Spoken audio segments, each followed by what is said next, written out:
Hello everyone and welcome to the session 7 of unit 2, that is estimation of material cost for the subject estimation and costing. Course code is 15ME61T. Myself Mohammad Imran, lecturer in the Government Polytechnic, Dharwad.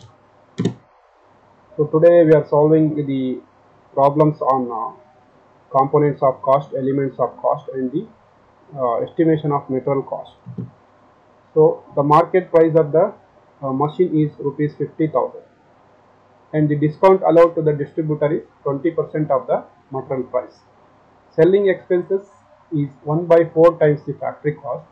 If the material cost, labor cost and the factory overhead are in the ratio of 2:4:1, what profit is going to made by the factory on each machine if the material cost is rupees 8,000. So these problems we have solved earlier, this kind of problems.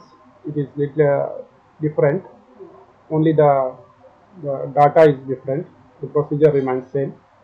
So the market price of the machine is 50,000, but it is not the selling price. We are giving the discount of 20%. So 20% discount of 50,000, 20% of 50,000 is nothing but 10% is 5,000, 20% is 10,000. So 50,000 minus of 10,000 discount, so 40,000 is your selling price. So selling price of that component is 40,000. Now the ratio: material cost, labor cost and factory overhead. Material cost, labor cost and factory overhead are in the ratio of 2:4:1. The material cost ratio is 2, the labor cost ratio is 4 and the factory overhead charges is a ratio of 1 ratio. We need to find out what is the amount of 1 ratio. So he has given the material cost as rupees 8,000. Material cost, this one is given as 8,000, that is holding ratio 2. So 2 ratio is 4,000. Then what is the 1 ratio? If 2 ratio is 8,000, then 1 ratio is 8,000 divided by 2, that is 4,000. So 4,000 1 ratio means 2 ratio will become 8,000. So 2 ratios value is given, material cost value is given. So if you have mentioned that 8,000 as labor cost, then labor cost is 4 ratio. That means if 4 ratio is 8,000, then 1 ratio will become 8,000 divided by 4, that is 2,000. But he has mentioned about the material cost, that is ratio having 2 ratio. So 8,000 is 2 ratio. Then what is 1 ratio? 1 ratio will become 8,000 divided by 2, that is 4,000 is 1 ratio. Now the material cost will become 8,000. 4,000 into 2 ratio is 8,000. It is also given. Then the labor cost is 4 ratio. 1 ratio is 4,000. Then the 4 ratio will become 4,000 into 4, that is 16,000, and 1 ratio, factory overhead is 1 ratio. Then the factory overhead will become 4,000 into 1, 4,000. So next, the prime cost. Direct material cost is 8,000, which is given. And the direct labor cost we have calculated as 16,000, 4 ratio. So though expenses is mentioned, so prime cost will become 24,000. Next, the factory cost. Factory cost is given by prime cost plus factory on cost. Factory on cost is given here, is given in the terms of ratio, that is 1 ratio. We have calculated factory overhead as 4,000. So add here 24,000 plus factory on cost is 4,000. That will become 28,000. So now the total cost. So in between the office cost will come. The office cost has not given anything about office expenses. So if you add office cost, that will be equals to factory cost plus office expenses. Since office expenses is nil, so the office cost will become factory cost, that is nothing but 28,000. So we are directly taking this office cost as 28,000 because the office expenses is nil, so it is not mentioned. So you have to neglect that. Then the total cost is given by office cost plus selling overhead. Selling overhead is 1/4 times the factory cost. So 1/4 times the factory cost. The factory cost is you can see the factory cost on cost is 4,000. Factory on cost. Sorry, not the factory on cost. The factory cost. 1/4 times the factory cost. So our factory cost is 28,000. So 1/4 times the 28,000, that is 1/4 nothing but 25%. So 0.25 times the 28,000 is 7,000. So 50% means 14,000, 100 means 28,000. So selling overhead is mentioned as 1 by 4 times the factory cost. Our factory cost is 28,000. 1 by 4 is 0.25. 0.25 times the 28,000, that will become 7,000. So the total cost will become office cost plus selling overhead. So office cost is 28,000 plus selling overhead we calculated as 7,000, that will become 35,000. Now this is the total cost will become 35,000. Now the selling price. Selling price equals to total cost plus profit. So the selling price we have got it as 40,000 after giving the discount. 40,000 is our selling price, not the 50,000, because we are giving the discount of 10,000. So 40,000 is our selling price. The total cost we calculated as 35,000. So profit is here, you have to calculate. So if you shift this 35,000 here, this side, this plus will become minus and profit remains here. So profit equals to 40,000 minus of 35,000, that is 5,000 is our profit.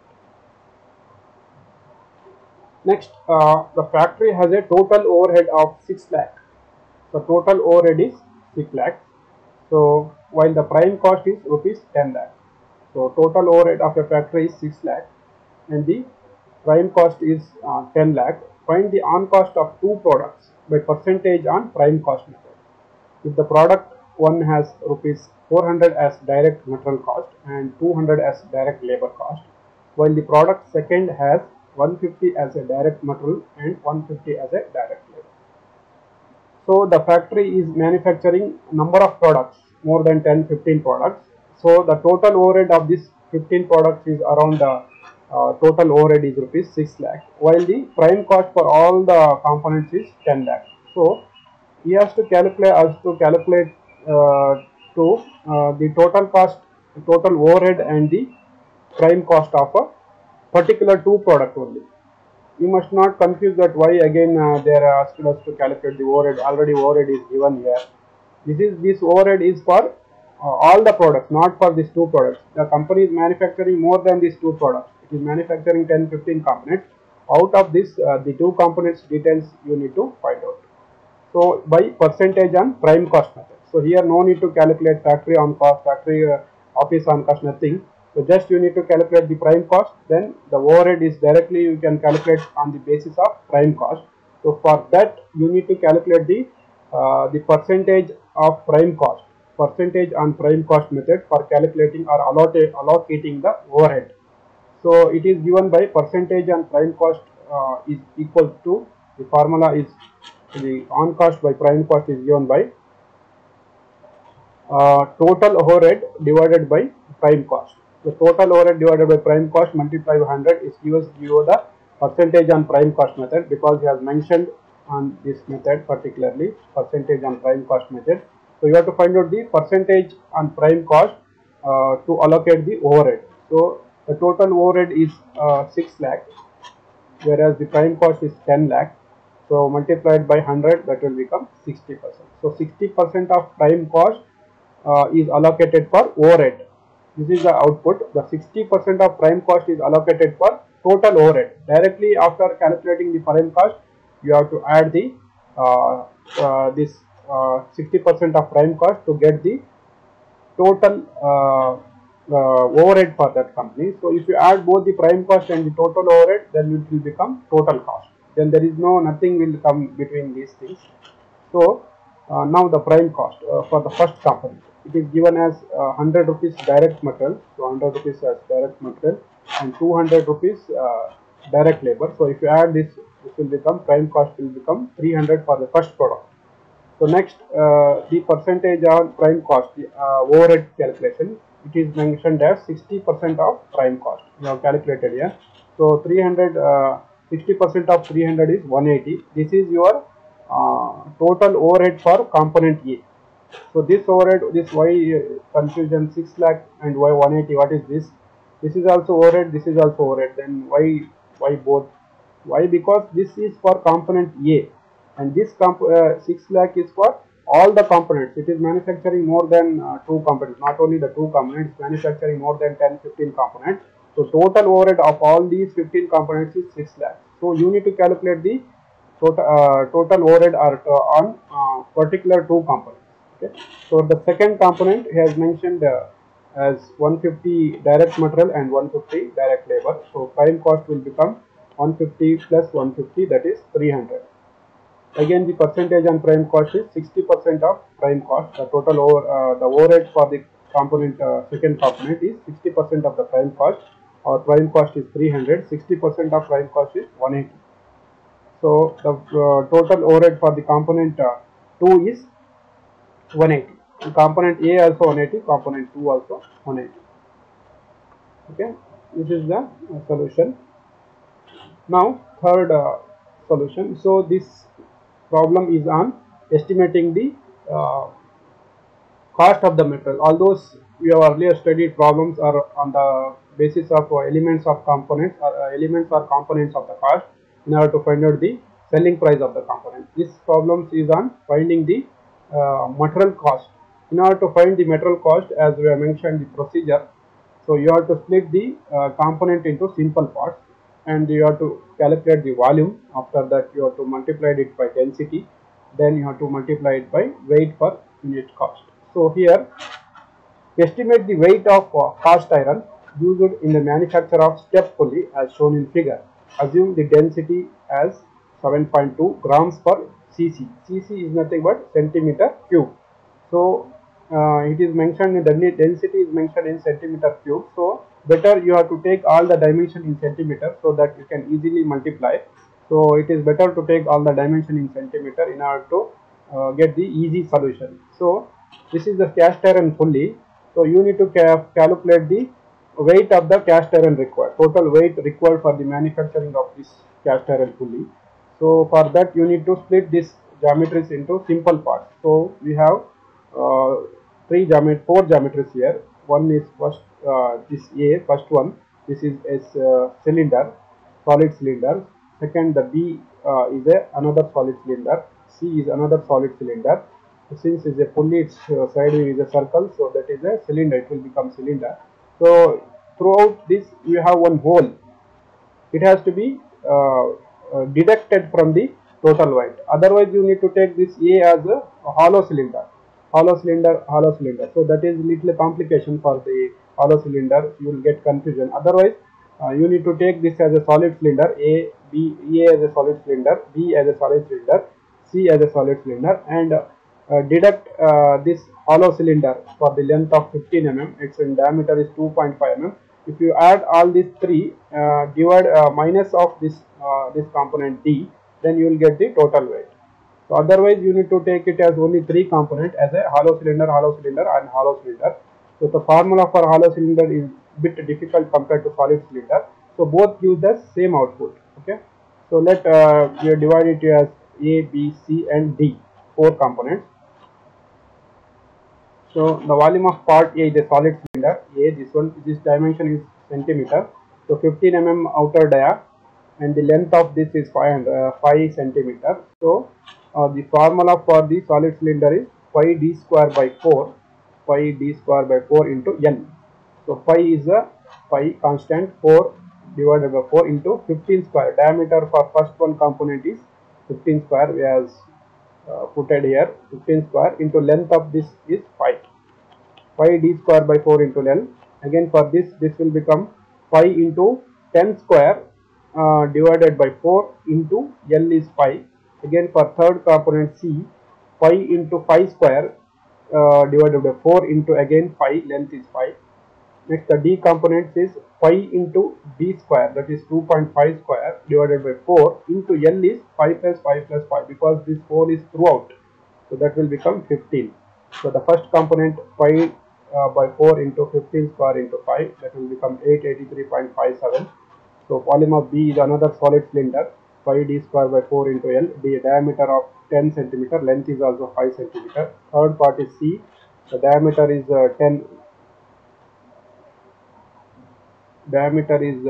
5 mm here. So length is also 5. So this we have to make pi square here. The answer remains same, just the cross check.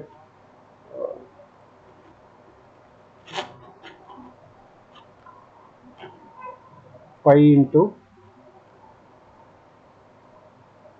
p square is pi square equals to divided by 4 multiplied by length 98.17. So just I have entered wrong data here, but the answer is same here. This is 98.17 centimeter cube, and the volume of part D is also a. This is the part D. So this is a hollow one. You have to calculate it as a solid cylinder, but you have to deduct from this volume because it is removed. The metal is removed here, not adding. So the metal has to be removed from all this volume that you have taken as D. So diameter of the D is 2.5 square. Length will become 5 plus 5 plus 5, 15. So pi into 2.5 square divided by 4 into 15, that will become 73.6. So the total value will become volume of A plus the volume of B plus the volume of C minus of volume of D, because it is a hollow one. You need to deduct it. Otherwise, you need to take this as all three as hollow cylinder. Then this will not come into picture. The part D. To take these three as hollow cylinder, the answer will remain same. So 883.57 plus 393.3 centimeters cube, 98.17 centimeter cube minus of 73.6, that is volume of D. So if you deduct this, you will get it as 1003 70 301. We will calculate here.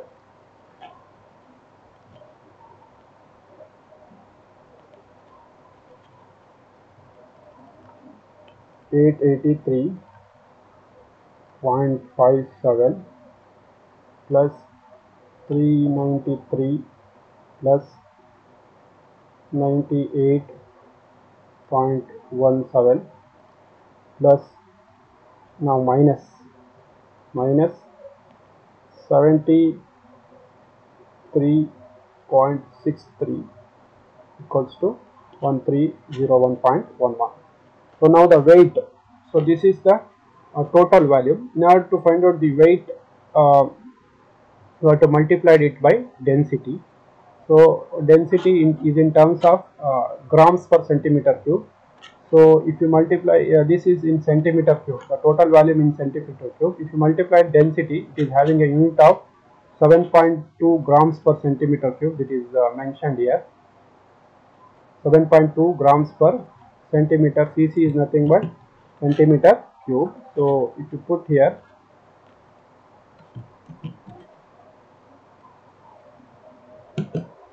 so this centimeter cube, this is nothing but Cc means centimeter cube. Cubic centimeter. Cc means cubic centimeter, that is nothing but centimeter cube. So if you multiply this, this is below here, this Cc and this Cc get deleted, get removed. So this Cc, if you multiply it, then this will be removed.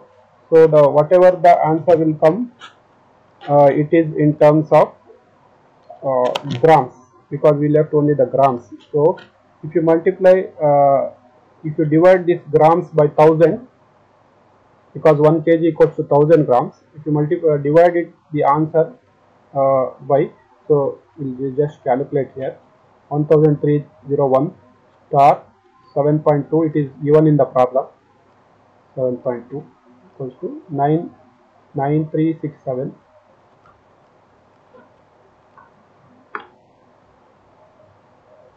99367.992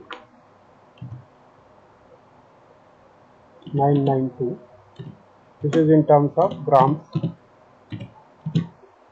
So in order to find out in kgs, you have to multiply it, you have to divide this by 1000. So that will become equals to this, you divide it by 1000 in order to mention it in kg. So this will become why kg, because the price will be given in kg, not in grams. So it is easier. 9.36. So rounded up to 9.37 kg. So the amount will be given in terms of kg. The market price will be given in terms of kg. So it is easier for in order to find out the total cost of material when the cost of material given in terms of kg. So this is the solution. So very simple method. Okay. So this finishes this session. Thank you. Thank you for watching this session.